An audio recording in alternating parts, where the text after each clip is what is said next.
شروع کرتے ہیں۔ بسم اللہ الرحمن الرحیم۔ سورۃ البقرہ، ایک منٹ میں ذرا جو اسباق جن کا میں ابھی تذکرہ کروں گی نا وہ تو 142 سے شروع کرنے ہم نے، ٹھیک ہے؟ اچھا جی، سب سے پہلا جو سبق ملتا ہے ان آیات میں وہ کیا ہے؟ اللہ تعالیٰ نے ہمیں امت وسط بنایا، یعنی معتدل امت۔ تو اعتدال کے بارے میں پتہ چلتا ہے کہ یہ ایک بڑی اہم بڑی صفت ہے اور ہر مسلمان کو اپنے کردار میں، گفتگو میں، فیصلوں میں، معاملات میں اسے اختیار کرنا چاہیے۔ اچھا، اسی آیت میں ایک دوسری جو چیز ہمیں پتہ چلتی ہے نا، آیت نمبر 143، کہ جو انسان معتدل ہوتا ہے اس انسان کا مشورہ اور اس کی رائے بھی معتبر ہوتی ہے، پتہ چلتا ہے نا۔ وَكَذَلِكَ جَعَلْنَاكُمْ أُمَّةً وَسَطًا لِتَكُونُوا شُهَدَاءَ عَلَى النَّاسِ، یعنی اس کا رزلٹ یہ نکلنا ہے کہ تم نے گواہ بن جانا ہے۔ تو ایسا بندہ جس کے مزاج میں اعتدال ہوتا ہے اس کی رائے معتبر ہوتی ہے، مشورہ اس کی گواہی قابل اعتماد ہوتا ہے ایسا بندہ، ٹھیک ہے؟ تو یہ معتدل امت بنائے جانے کی ہم نے حکمت پڑھی تھی اوپر آیات میں کہ تم قیامت کے دن لوگوں پر گواہ بنو، رسول تم پر گواہ بنے۔ تو اسی سے مجھے یہ اصول سمجھ میں آیا کہ جس معاشرے میں یہ فرد کے اندر اعتدال ہوتا ہے پھر اس کی گواہی، اس کی رائے زیادہ معتبر اور قابل قبول سمجھی جاتی ہے۔ اس کے برعکس جس شخص کے اندر افراط و تفریط ہو، یا تو حد سے زیادہ سختی اختیار کر لیتا ہے یا حد سے زیادہ نرمی، یا وہ اتنا جذباتی ہوتا ہے کہ ایک طرف جھک جاتا ہے، تو اس کی رائے اور گواہی جو ہے وہ کم معتبر ہوتی ہے، ٹھیک ہے؟ مزاج میں توازن ہوتا ہے نا تو پھر آپ کو اس کے فیصلوں میں بھی توازن نظر آئے گا۔ تو اس لیے یہ آپ کو ایک چیز یہاں سے پتہ چلتی ہے کہ آپ مشورہ، رائے یا بات اس کی زیادہ آپ اس کو ویلیو دیں جو بندہ جس کی شخصیت میں، جس کے مزاج میں اعتدال ہے، توازن ہے۔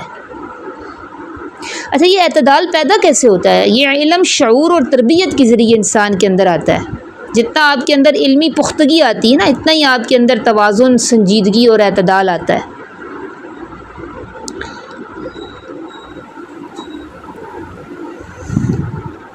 اسی آیت میں ہے وَإِن كَانَتْ لَكَبِيرَةً إِلَّا عَلَى الَّذِينَ هَدَى اللَّهُ، جو قبلے کی تبدیلی والا حکم ہے وہ بھاری تھا مگر کچھ لوگوں پر بھاری نہیں بھی تھا، وہ لوگ تھے جن کو اللہ نے ہدایت دے دی۔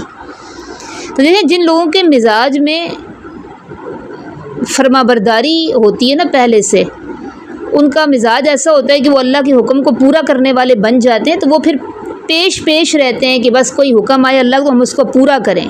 کسی نئے حکم کو قبول کرنا ان کے لیے مشکل نہیں ہوتا۔ یہ بالکل ایسی ہے جیسے نماز کے بارے میں ہے کہ نماز بھاری ہے مگر نہیں بھاری عاجزی اختیار کرنے والوں پر، یعنی جن کے اندر پہلے سے عاجزی ہوگی انہیں نماز مشکل نہیں لگے گی۔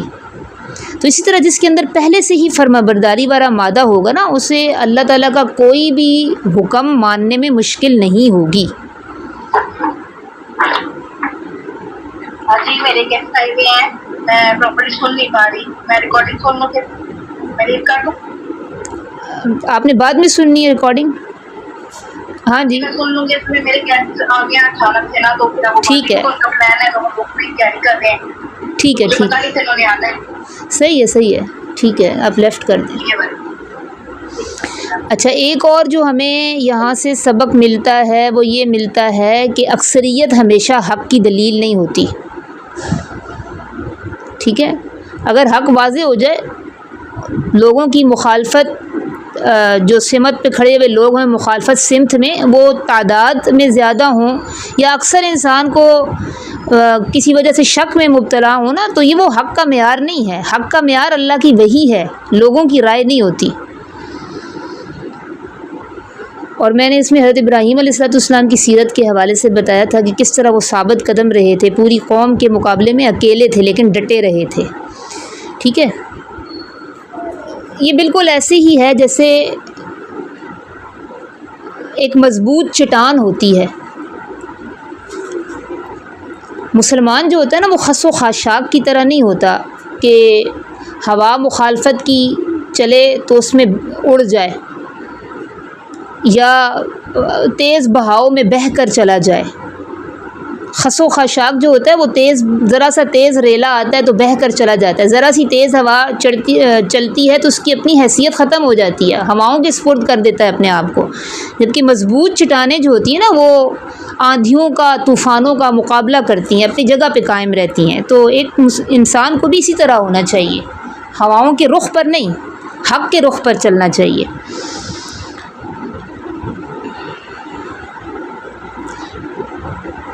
ایک اور سبق جو ہمیں اس میں سے پتہ چلتا ہے کہ بیت اللہ جو ہے وہ امت کی وحدت کا مرکز ہے. ٹھیک ہے، اجتماعیت کی علامت اور وحدت کا مرکز ہے. تو یہ اس میں کچھ اسباق تھے. اب ہم آگے چلتے ہیں.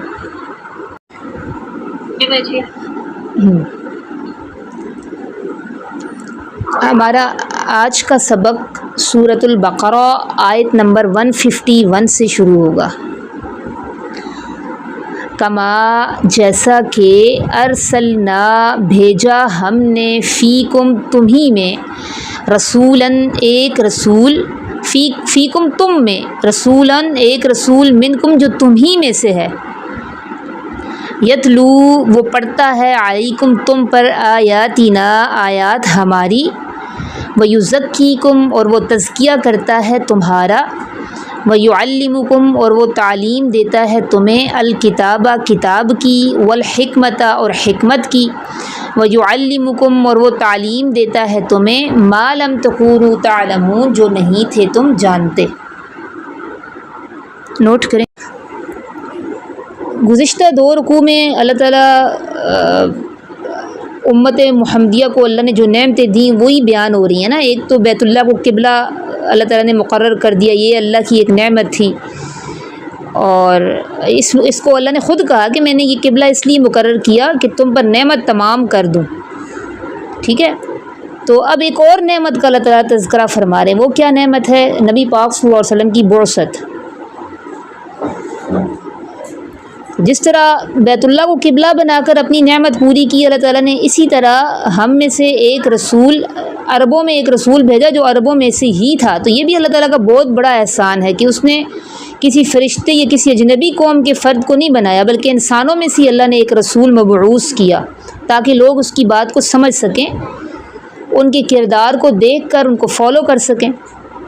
اور پھر 4 جو بنیادی ذمہ داریاں ہیں یہ وہی دعا ہے حضرت ابراہیم علیہ السلام کی. تو یہاں اللہ تعالیٰ گویا یہ بھی بتا رہے ہیں کہ ابراہیم علیہ السلام کی دعا بھی ہم نے من و عن قبول کی، جو انہوں نے مانگا تھا اسی طرح قبول کی. نبی پاک صلی اللہ علیہ وسلم کی 4 ذمہ داریاں پھر دوبارہ اللہ نے یہاں بتائیں کہ آپ لوگوں کو اللہ کی آیات سناتے، قرآن کی تلاوت کے ذریعے اللہ کا پیغام پہنچاتے، اور دوسری ذمہ داری تھی تزکیہ کرتے. دیکھیں تزکیہ بہت ضروری چیز ہوتی ہے تعلیم کے ساتھ. اگر آپ تعلیم لے لیں لیکن نہ آپ کے عقائد پاک ہوئے، نہ اخلاق پاک ہوا، نہ باطن پاک ہوا، شرک، کفر، نفاق اور گمراہ کن عقائد ہیں، اور دل میں حسد، کینہ، تکبر، بغض، نفاق ہے، تو پھر اس تعلیم کا تو آپ کو کوئی فائدہ نہیں ہوا. تو اس لیے اب نبی پاک صلی اللہ علیہ وسلم صرف تعلیم نہیں دیتے تھے بلکہ باطن کی بھی اصلاح فرماتے تھے. تو یہی ایک ٹیچر کی بھی ذمہ داری ہوتی ہے کہ وہ صرف تعلیم نہ دے بلکہ تزکیہ بھی کرے، ان کو بتائے کہ یہ برے اخلاق ہیں، یہ برے عقائد ہیں، اور نفس کی اصلاح کیسے ہوتی ہے. ٹھیک ہے، تو اسی طرح باقی 4 ذمہ داریاں بھی، کتاب کی تعلیم، حکمت کی تعلیم. حکمت کہتے ہیں دانائی کی باتیں. دانائی وہ چیز ہوتی ہے جس سے آپ حق اور باطل میں، صحیح غلط میں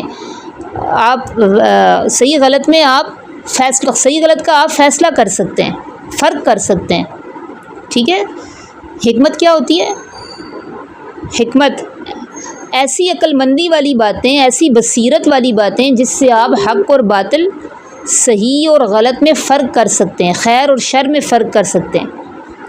اور بعض مفسرین کہتے ہیں سنت نبوی صلی اللہ علیہ وسلم بھی حکمت میں شامل ہے. تو یہی وہ 4 ذمہ داری ہیں نا جن کا تذکرہ حضرت ابراہیم علیہ السلام نے اس وقت کیا، اس دعا میں کیا تھا جب آپ بیت اللہ کی تعمیر کر رہے تھے اور دعا مانگ رہے تھے کہ ہم ان کی اولاد میں، عربوں کی اولاد میں، حضرت اسماعیل کی اولاد میں ایسا رسول بھیج جو انہی میں سے ہو اور وہ آیتیں پڑھ کر سنائے، تزکیہ کرے، کتاب و حکمت کی تعلیم دے۔ تو گویا اللہ تعالیٰ اس آیت میں اس دعا کی قبولیت کا بھی اعلان فرما رہے ہیں۔ آگے دیکھیں، فَاذْكُرُونِی، پس تم یاد کرو مجھے، فَاذْكُرُونِی یاد کرو مجھے، یعنی ذکر کرو میرا، پس تم ذکر کرو میرا، اذکرکم میں ذکر کروں گا تمہارا، واشکروا لی اور تم شکر ادا کرو میرا، ولا تکفرون اور نہ تم ناشکری کرو میری۔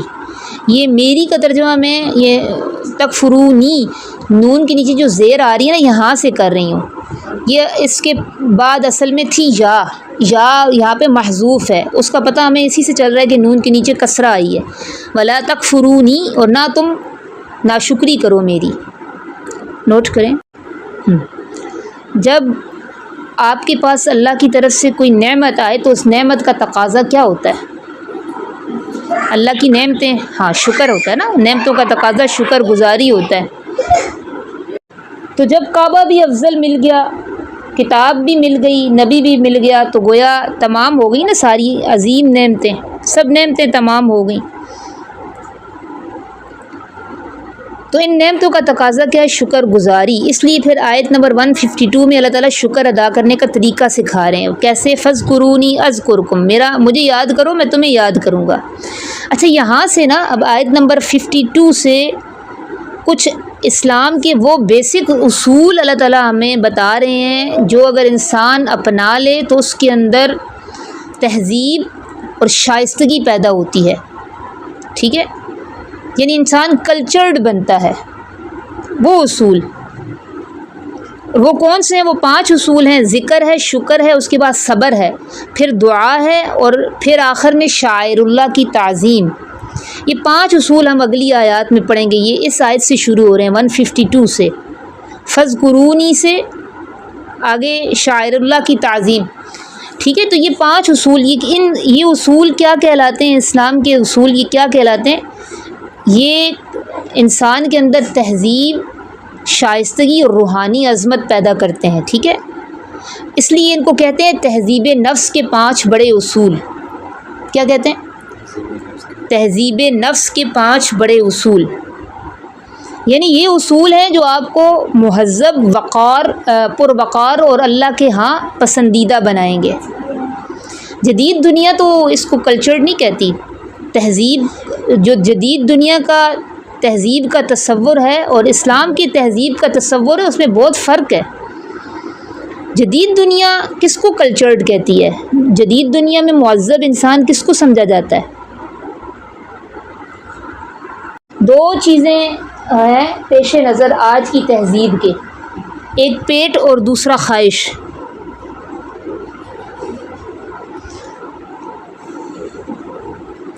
جس بندے کی مادی ضروریات پوری ہو رہی ہوں نا، آج جدید تہذیب اس سے مہذب سمجھتی ہے، اس کا پیٹ بھرا ہوا ہو، اس کی خواہش اور شہوات جو ہیں اس میں اس کو آسودگی حاصل ہو۔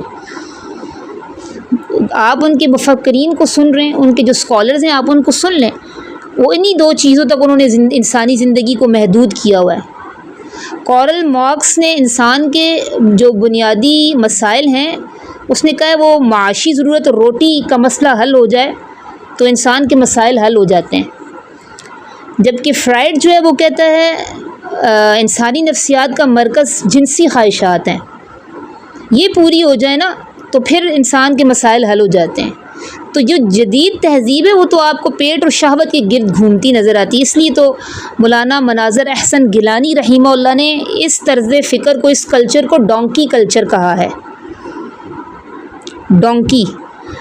ڈونکی گدے کو کہتے ہیں نا۔ اگر انسان کی ساری توجہ صرف کھانے اور شہوانی خواہشات تک محدود ہو جائے تو وہ تو پھر اعلیٰ انسانی حیثیت کھو جاتا ہے، پھر اس میں اور جانوروں میں تو کوئی زیادہ فرق نہیں ہے۔ تو اس کے برعکس جو اسلام نے انسان کو تہذیب سکھائی ہے وہ کیا ہے؟ اس میں اللہ نے روح اور نفس کی پاکیزگی کو اہمیت دی ہے، نفس کی اصلاح، اللہ سے تعلق، یہ چیزیں اللہ نے، ان چیزوں کو اسلام کہتا ہے کہ یہ تہذیب کا معیار ہے۔ تو اس لیے جہاں سب سے پہلے جس چیز کا تذکرہ ہے نا وہ ہے ذکر، کیونکہ یہ چیزیں اللہ کے ساتھ تعلق سے وابستہ ہیں۔ ذکر کا کیا مطلب ہوتا ہے؟ ذکر کس کو کہتے ہیں؟ ذکر باقی دعا کو کرنا. ذکر کہتے ہیں یاد کرنا، اللہ کا تذکرہ کرنا، یاد کرنا. اب ذکر صرف یہ نہیں ہے، ہم لوگ تو یہ سمجھتے ہیں نا کہ ذکر جب ہم منہ سے کہیں گے سبحان اللہ والحمد للہ لا الہ الا اللہ تو یہی ذکر ہے. یہ صرف زبانی ذکر ہے، سبحان اللہ کہنا، یا اس کو زبان کا ذکر کہہ لیں. سبحان اللہ کہنا، الحمد للہ، قرآن مجید کی تلاوت کرنا، نیکی کا حکم دینا، ہر اچھی بات کہنا، یہ سب ذکر میں ہی آتی ہے. یہ سب ذکر کی زبانی صورتیں ہیں. لیکن ذکر جو ہے نا وہ صرف زبان تک محدود نہیں ہے، بلکہ دل اور روح کا بھی ذکر ہوتا ہے، ذکر قلبی. ذکر قلبی کیا ہوتا ہے؟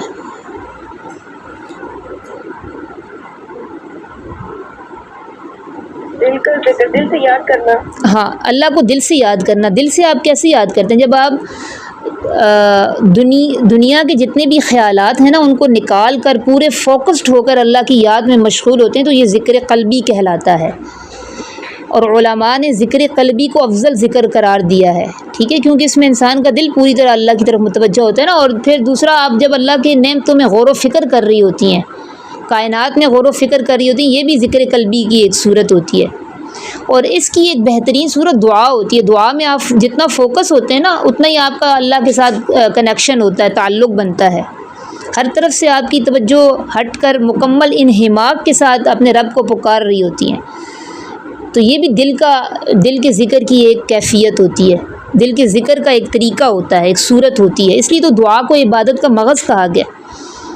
اچھا، اس دل کے ذکر کا ایک اور طریقہ، ایک اور صورت ہے وقوف قلبی. وقوف قلبی، وقوف قلبی کسی کو پتہ ہے؟ میرے بتانے سے پہلے کسی کو پتہ ہے؟ کوئی بتا سکتا ہے؟ نہیں پتہ. وقوف کہتے ہیں نا ٹھہرانے کو، قلبی کہتے ہیں دل کو. دیکھیں، اس کا مطلب یہ کہ انسان روزانہ کچھ وقت کے لیے اپنے دل کو دنیا کے خیال سے خالی کر کے نا مکمل توجہ کے ساتھ اللہ کی طرف متوجہ ہو.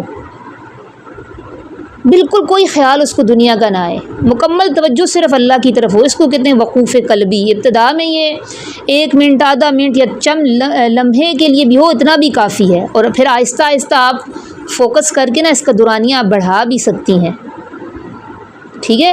اور اس فوکسنگ والی پریکٹس سے نا آپ کے اندر بہت زیادہ صلاحیت پیدا ہوتی ہے.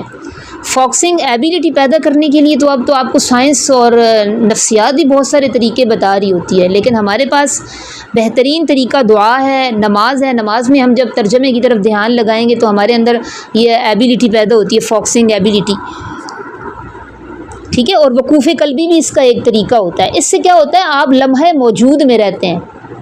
جب آپ کے اندر فوکسنگ ایبیلٹی پیدا ہوتی ہے تو آپ کا اس کو کیا فائدہ ہوتا ہے بڑا؟ آپ لمحہ موجود میں رہتے ہیں، نہ ماضی میں ہوتے ہیں نہ مستقبل میں. کیونکہ بعض اوقات ماضی کی چیزیں بھی انسان کو ڈپریس کر رہی ہوتی ہیں اور فیوچر کا خوف بھی انسان کو پریشان کر رہا ہوتا ہے.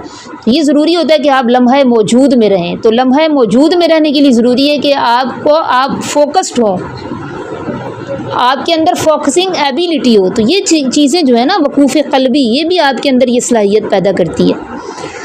اس کا کیا طریقہ ہوتا ہے؟ یہ آپ کو یہ جو مینٹورز ہوتے ہیں یہ بتاتے ہیں کہ اس کا کیا طریقہ ہوتا ہے صوفیزم میں،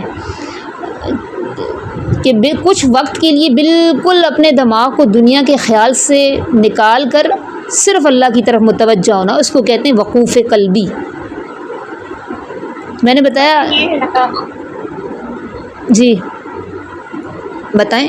باقی کی خلوت، جیسے اس کے لیے خلوت کا ہونا بھی ضروری ہے. ہاں، خلوت میں بیٹھیں، بالکل خلوت میں بیٹھیں، نماز کے بعد کر لیں تھوڑی سی دیر کے لیے، لیکن یہ ضرور اس کی پریکٹس کریں، اس کا آپ کو بہت فائدہ ہوگا. اپنے دل اور دماغ کو نا خیالات کو منتشر نہ ہونے دیں، صرف اللہ کی طرف متوجہ رہیں. کچھ شروع میں مشکل لگے گا، پھر خیال ادھر جا رہا ہے، کیونکہ دماغ کا تو کام ہی خیالات کو جنریٹ کرنا ہے نا. تو دماغ میں خیالات آئیں گے لیکن آپ نے ان کو فوکس رکھنے کی کوشش کرنی ہے. ابتدا میں مشکل لگے گا لیکن جب مستقل مزاجی سے کریں گے نا عادت بن جائے گی. آپ پوچھیں، کچھ پوچھنا ہے؟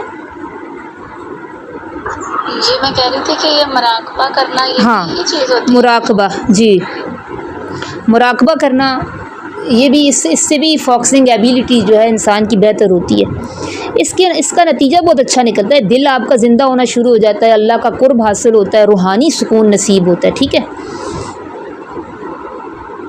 اور ان چیزوں کے ساتھ پھر دل کی اصلاح بھی ضروری ہوتی ہے. صرف یہ نہیں کہ وقوف قلبی کر لیا، دل کا ذکر کر لیا، اب دل کو پاک بھی کرنا ہوتا ہے حسد سے، بغض سے، تکبر سے. یہ دل کی بیماریاں ہوتی ہیں، ریا سے، دنیا کی محبت سے. تب مطلوبہ نتائج آپ کو نظر آئیں گے.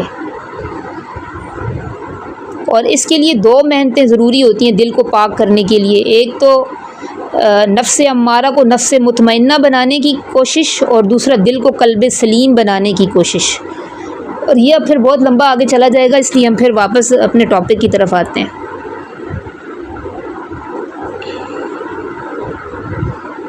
اب عبادات کے اندر بھی ذکر ہوتا ہے. ٹھیک ہے، جیسے نماز ہے تو نماز کے اندر بھی ذکر ہوتا ہے نا، تو یہ بھی ذکر کی صورتیں ہوتی ہیں. عبادات اور ذکر، روزے میں بھی ہوتا ہے ذکر، کیونکہ روزے میں آپ کیا کر رہی ہوتی ہیں؟ آپ مجاہدہ کر رہی ہوتی ہیں، بھوک پیاس آرام نفسیاتی تقاضوں کے باوجود اللہ کی رضا کے لیے خود کو روکتی ہیں. تو یہ تزکیہ بھی ہو جاتا ہے، آپ کا مجاہدہ بھی ہو جاتا ہے. تو یہ ساری چیزیں عبادات میں بھی ذکر موجود ہوتا ہے. اقیم الصلاۃ لذکری کے الفاظ ہیں کہ نماز قائم کرو میری ذکر کے لیے. ٹھیک ہے، تو یہ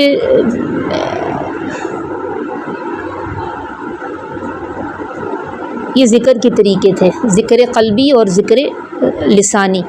آگے وشکروا لی، ذکر کے بعد شکر کا حکم ہے، میرا شکر ادا کرو. اب شکر کے بھی 2 طریقے ہوتے ہیں. زبان سے شکر، زبان سے کیسے شکر کرتا ہے؟ الحمدللہ کہنا. الحمدللہ کہتے ہیں جس کا یہ مطلب ہے آپ نے اللہ کی نعمتوں کا اعتراف کیا ہے، کھانے پینے، لباس پہننے اور ہر نعمت پر اللہ کا شکر ادا کرنا، یہ ہے زبان کا شکر. عمل سے بھی شکر ہوتا ہے، وہ کیسے؟ عمل سے کیسے شکر ہے؟ عمل سے ایسا ہے کہ ہم جو اللہ تعالیٰ نے ہمیں کرنے کو کہا ہے وہ کریں، اور جو جس چیز سے روکا ہے اس سے رک جائیں، کہ ہم ہر چھوٹی سے چھوٹی برائی سے بھی رک جائیں. وہ ہمارے عمل کا ہے، ہاں ہمارے امپلیمنٹیشن ہماری کیسی ہے. ہاں، یعنی جتنی بھی اللہ نے نعمتیں دی ہیں نا، اللہ کی مرضی کے مطابق استعمال کریں. اللہ کے دیے ہوئے مال کو بھی اللہ کی مرضی کے مطابق خرچ کرنا، اللہ کی دی ہوئی صحت کو بھی اللہ کی مرضی کے مطابق خرچ کرنا، اللہ کی نعمتوں کو اللہ کی مرضی کے مطابق استعمال کرنا، یہ عمل سے شکر ہوتا ہے. ٹھیک ہے، اولاد بھی نعمت ہے، تو اولاد کا شکر کیسے ہوگا؟ بچوں کے حقوق پورے کریں گے، ان کی صحیح تربیت کریں گے، انہیں محبت اور عزت دیں، انہیں اچھے ناموں سے پکاریں، لڑکے اور لڑکی میں فرق نہ کریں، تو یہ سب اللہ کی نعمت کا عملی شکر ہوگا. ٹھیک ہے، اگلی آیت دیکھیں. یہ صبر، یہ اس میں 2 تہذیب نفس کے 2 اصول بیان ہوئے، ذکر اور شکر. آگے آیت، یا ایھا الذین آمنوا، اے ایمان والو، استعینوا، تم مدد طلب کرو، بالصبر، صبر کے ساتھ، والصلاۃ، اور نماز کے ساتھ، ان اللہ، بے شک اللہ تعالی، مع الصابرین، صبر کرنے والوں کے ساتھ ہیں. نوٹ کریں، اے ایمان والو، مدد طلب کرو صبر اور نماز کے ساتھ. یعنی مدد حاصل کرنے کا خاص طریقہ اللہ بتا رہے ہیں، صبر اور نماز. جب کسی مشکل میں ہوں، پریشانی میں ہوں، آزمائش میں ہوں، تو یہ 2 چیزیں ان کو سہارا بنائیں، صبر اور نماز، اور پھر اللہ پر مکمل بھروسہ. ٹھیک ہے، اچھا صبر کیا ہوتا ہے؟ صبر بھی تہذیب نفس کا ایک اصول ہے. اور صبر صرف یہ نہیں ہے کہ آپ کو کوئی مصیبت آئے تو آپ نے اس کو برداشت کرنا، یہ صبر ہے، نہیں. صبر کی 3 قسمیں ہیں. وہ قسمیں کون سی ہیں؟ صبر علی المصیبہ، صبر علی العطاء، اور صبر علی المعصیہ. میں ان تینوں کو تھوڑا ڈیفائن کرتی ہوں، آپ لوگ ذہن نشین کر لیں، سنیں گے توجہ سے نا تو پتہ چل جائے گا کیا ہوتا ہے یہ. صبر علی المصیبہ کیا ہوتا ہے؟ مصیبت سے ہی ہے یہ کہ مصیبت آئے تو آپ نے صبر کرنا، یعنی کوئی آزمائش آئے، دکھ آئے یا نقصان ہو جائے، کوئی تکلیف آ جائے، تو شکوے شکایت کے بجائے اللہ کی رضا پہ راضی رہنا، صبر کرنا، اس کو کیا کہتے ہیں؟ صبر علی المصیبہ. اور مصیبت جب آئے تو اس میں خاص کلمہ بھی ہمیں سکھایا گیا، خاص دعا بھی سکھائی گئی ہے. وہ کیا ہے؟ انا للہ و انا الیہ راجعون، یہ دعا پڑھیں۔ یہ آگے الگ سے آیت آ رہی ہے نا، اس میں میں تھوڑی سی ڈیٹیل پھر بتاؤں گی، ٹھیک ہے۔ اور دوسرا ہوتا ہے صبر، صبر علی الاطاعہ، اطاعت پر صبر۔ بعض اوقات دیکھیں اللہ کی اطاعت والے جو کام ہوتے ہیں ان میں بھی انسان کو نفس کو بڑا مشکل لگ رہا ہوتا ہے وہ اطاعت والے کام کرنا، لیکن بندہ ان مشکلات کو صرف اللہ کا حکم سمجھ کر اور اللہ کی رضا کے لیے برداشت کر رہا ہوتا ہے نا، تو اس کو کہتے ہیں صبر علی الاطاعہ۔ بہت سارے حکم ہیں اللہ کے ایسے جو نفس تو ہمارا کہہ رہا ہوتا ہے نہیں اس میں بڑی مشکل ہے، لیکن ہم اللہ کا حکم سمجھ کر رہے ہوتے ہیں، تو یہ ہم صبر کر رہے ہوتے ہیں نا، اس لیے اس کو کہتے ہیں صبر علی الاطاعہ۔ مثال کے طور پر سردی میں فجر کے وقت اٹھنا بڑا گراں گزرتا ہے، لیکن ہم کیوں اٹھتے ہیں؟ اللہ کا حکم ہے فجر کی نماز پڑھنی ہے، فرض کی گئی ہے، یہ ڈیوٹی کی طرح آپ نے ادا کرنی ہے، تو آپ اللہ کا حکم جان کر اٹھتے ہیں، اللہ کی رضا کے لیے اٹھتے ہیں، تو یہ کیا ہے؟ آپ نے صبر علی الاطاعہ کیا، یعنی اللہ کی اطاعت والے کاموں پر صبر کیا۔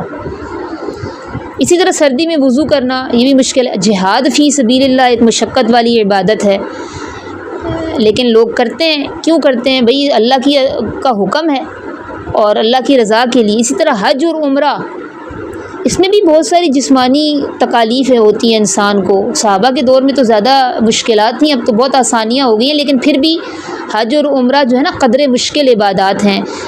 طواف کرنا، سعی کرنا اور گرمی کی مشقت برداشت کرنا، تو یہ سارا تو جو یہ ہم برداشت کرتے ہیں کیوں کرتے ہیں؟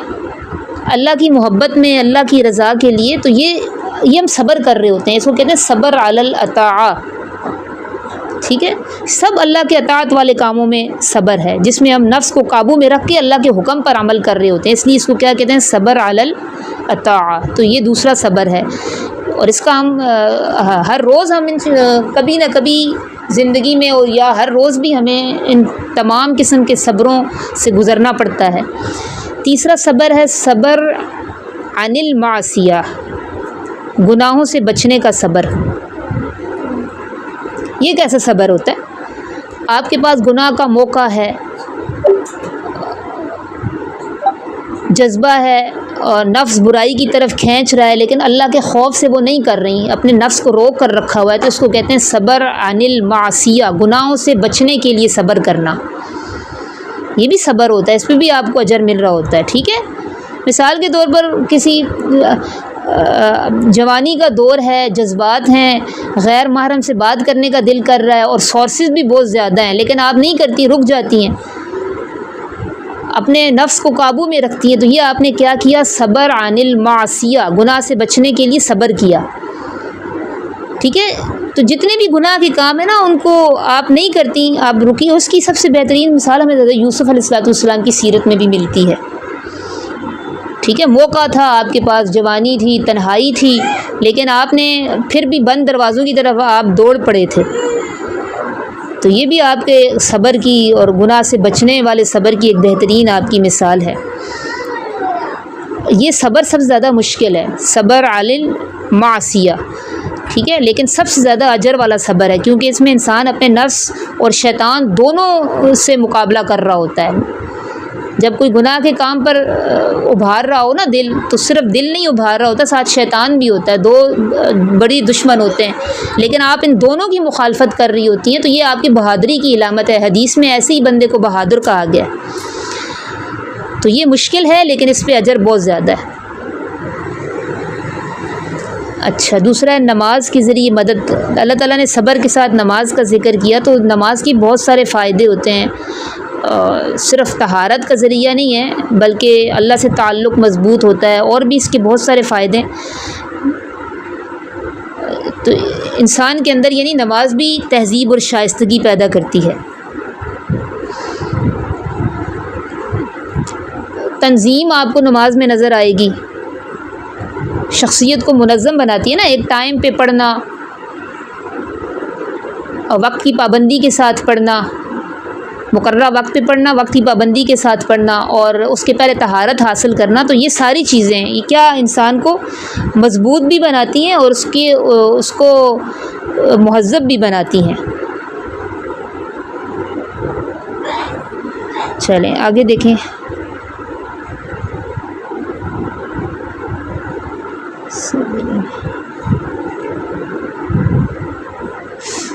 ولا تقولوا اور نہ تم کہو لمن اس شخص کو یقتلو جو مارا جائے, جو قتل کر دیا جائے, فی سبیل اللہ اللہ کے راستے میں. کیا نہ کہو, اموات مردہ, میت کی جمع ہے اموات, بلکہ احیاء وہ زندہ ہیں, ولکن لا تشعرون اور لیکن نہیں تم شعور رکھتے. تاکید کے ساتھ اللہ کہہ رہے ہیں وَلَنَبْلُوَنَّكُمْ, بھئی آزمائش دنیا میں آئے ہو تو لازمی ہوگی, ضرور ہوگی. کبھی خوف دلا کر, کبھی بھوک سے, کبھی مالوں کا نقصان ہو جائے گا, کبھی جان کا, کبھی پھلوں کا. اور آپ کی زندگی کا ایک مقصد ہی آزمائش ہے. اللہ نے زندگی کے 5 مقاصد کل قرآن میں بیان کیے نا, جن میں سے ایک لِنَبْلُوَكُمْ أَيُّكُمْ أَحْسَنُ عَمَلًا, تاکہ ہم تمہیں امتحان میں ڈالیں, ہم تمہیں آزمائیں. اور یہ اصل میں ہمارے ایمان کا ٹیسٹ ہو رہا ہوتا ہے. اللہ تعالیٰ دیکھ رہے ہوتے ہیں کہ ہم صبر کرتے ہیں یا واویلے شروع کر دیتے ہیں, بے صبرے ہو جاتے ہیں, جزا فضا کا اظہار شروع کر دیتے ہیں. اور اللہ پھر نعمتیں جب دے کر آزما رہا ہوتا ہے تو اللہ پھر یہ بھی ٹیسٹ ہوتا ہے, اللہ دیکھ رہے ہوتے ہیں کہ یہ شکر ادا کرتے ہیں یا مست ہو جاتے ہیں, تکبر میں مبتلا ہو جاتے ہیں اور میری نعمتوں کی قدردانی چھوڑ دیتے ہیں. تو پھر آگے اللہ نے آزمائش کی مختلف صورتیں بتائی ہیں. پہلا کیا, اللہ نے کہا میں خوف کے ذریعے آزماؤں گا. انفرادی خوف بھی ہو سکتا ہے, اجتماعی خوف بھی ہوتا ہے. انفرادی کسی دشمن کا خوف ہو گیا, بیماری کا خوف, مستقبل کے بارے میں اندیشے, معاشی کوئی کاروبار کر رہا ہے تو اس کو معاشی مسائل کا خوف. تو یہ سارے خوف ہوتے ہیں جو انسان کو انفرادی طور پر پیش آتے ہیں. اس طرح اجتماعی خوف کی کیفیت بھی ہوتی ہے. اجتماعی خوف یعنی پوری قوم پر ایک خوف آ گیا, جیسے جنگوں کا خوف, وباؤں کا خوف, ٹھیک ہے, یا معاشرتی عدم تحفظ کا خوف. یہ ہوتا ہے جو پوری قوم جس کا شکار ہو جاتی ہے. پھر مثال کے طور پر کووڈ کے دنوں میں کیسے خوف اور بے یقینی کی کیفیت تھی, سب نے اس کا مشاہدہ کیا ہوگا. تو مومن کو مستقبل کے وسوسے بھی بسا اوقات آ رہے, اس کا بھی خوف ہوتا ہے. ویسے مستقبل کے وسوسوں میں کا شکار نہیں ہونا چاہیے. میں نے اس کی ایک دعا بھی آپ کو سکھائی تھی دعاؤں میں. اچھا, اس کے بعد ہے بھوک کا خوف. قحط سالی آ جاتی ہے, سیلاب آ جاتے ہیں, زلزلے آتے ہیں, وہ بھی معیشت کو متاثر کرتے ہیں, فصلیں تباہ ہوتی ہیں. تو یہ سب بھوک کا خوف ہے.